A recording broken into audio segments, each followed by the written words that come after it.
In today's video, I'm going to show you how to turn off Find My Mac.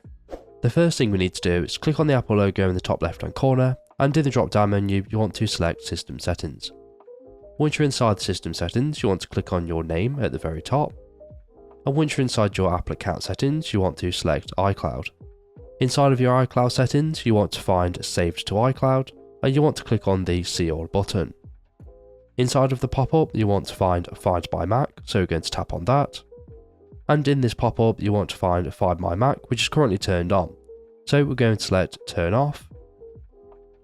And then we need to enter in our Apple account password, so we're going to do that now. And then you want to select Continue. After a couple of seconds, you see this pop up. So we want to enter in the password that we used to log into the user account on our Mac. And then Find My Mac will be successfully turned off. So now we've done this, we want to select Done, and select Done again. And then we can exit out of the settings and start using our Mac